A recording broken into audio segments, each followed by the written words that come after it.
Walk into a New York City supermarket in 1975 with a $10 bill and you weren't just buying a few items. You were filling a cart. Not just grabbing milk and bread, but actually stocking your kitchen for days. That $10 could get you a week's worth of groceries if you shopped smart. Ground beef, a dozen eggs, a gallon of milk, bread, coffee, vegetables, and still have change for the subway ride home. Today, $10 barely covers a pound of decent cheese and some crackers.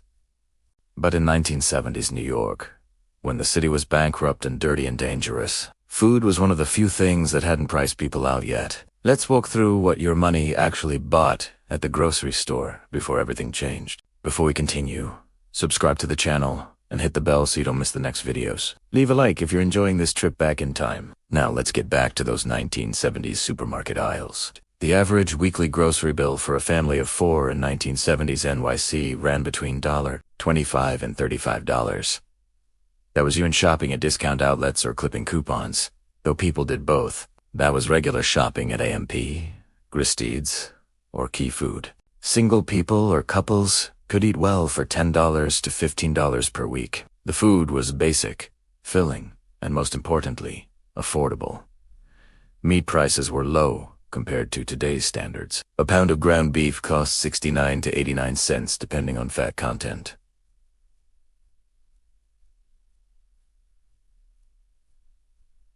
Chuck roast ran about $1 per pound. Chicken, the cheapest protein, sold for 39 to 59 cents per pound for whole birds. Pork chops were 89 cents. Even steak costs $1.50 to $2.50 per pound for sirloin. With $10, you could buy enough meat for a week's worth of dinners and still have money left for everything else. Eggs were ridiculously cheap. A dozen large eggs cost 60 to 80 cents. That was protein for breakfast, lunch, or dinner for under $1. Many families bought 2 or 3 dozen at a time. Scrambled eggs for breakfast, egg salad sandwiches for lunch, fried eggs on top of dinner leftovers. Eggs weren't considered special, or healthy, or cage-free, or organic. They were just eggs, and they were everywhere. Milk came in glass bottles delivered to your door by milkmen in the early 1970s, but that was dying out. By mid-decade, most people bought milk at the supermarket. A gallon cost 95 cents to $1.20. Families with kids went through gallons of milk per week.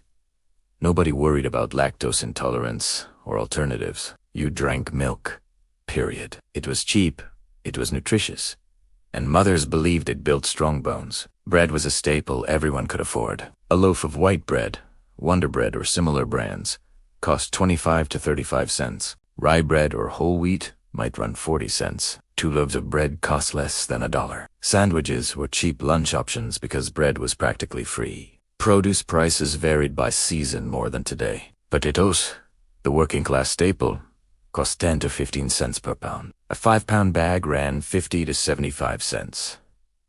Onions were similar, maybe 12 cents per pound. Carrots, cabbage, and celery were all under 20 cents per pound. Lettuce cost 30 to 40 cents per head. Tomatoes in summer might be 25 cents per pound, but in winter they'd hit 60 or 70 cents. People ate seasonally not because it was trendy, but because it was affordable. Canned goods dominated grocery carts. Campbell's soup cost 15 to 20 cents per can. You could buy 10 cans for $2 and have soup for lunch every day for 2 weeks. Canned vegetables, green beans, corn, peas, all ran 20 to 30 cents per can. Canned tomatoes, for making sauce, cost 25 cents. Tuna fish, a cheap protein source, sold for 40 to 50 cents per can. People kept pantries stocked with dozens of cans because they were cheap, lasted forever, and required no refrigeration. Pasta was even cheaper than it is today relative to income. A pound of spaghetti or elbow macaroni cost 25 to 35 cents. Egg noodles ran 40 cents. You could feed a family of 4 for under $1 if you made pasta with butter and cheese or a simple tomato sauce. Students and struggling families ate pasta multiple times per week. Coffee was a necessity, not a luxury experience. A pound of ground coffee, Folgers or Maxwell House, cost $1 to $1.50. It made dozens of cups. People brewed coffee in percolators at home, not $5 lattes at cafes.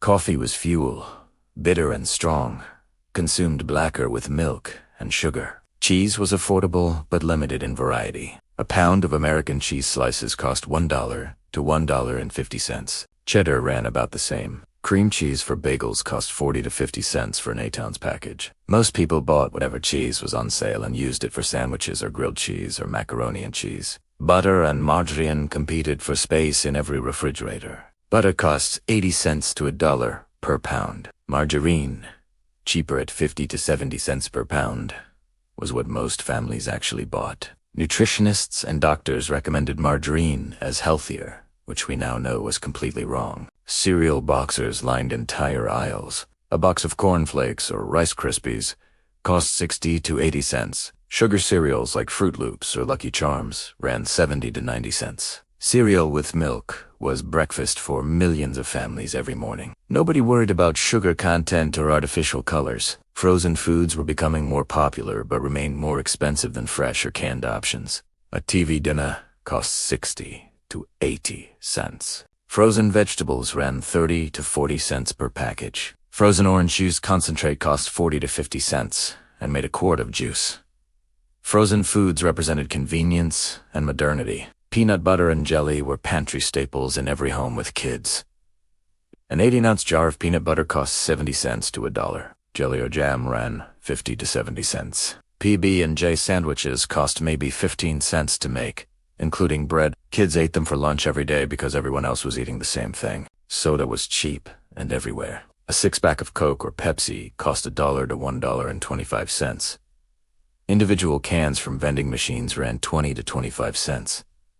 People drank soda constantly, with meals as snacks instead of water. Nobody talked about obesity epidemics or sugar addiction. Store brands offered even cheaper alternatives. Every supermarket had generic products in plain white packaging with simple black text. These no-name brands cost 20 to 30% less than name brands. Quality varied, but for families struggling to make ends meet, store brands stretched budgets further. Shopping strategies mattered in 1970s New York. People clipped coupons from newspapers. Double coupon days at supermarkets drew crowds. Los Leaders, items sold below cost to draw customers, were advertised in weekly cycles. Smart shoppers planned trips around these deals. The 1975 fiscal crises hit grocery shopping hard. Food inflation ran rampant in the mid-1970s.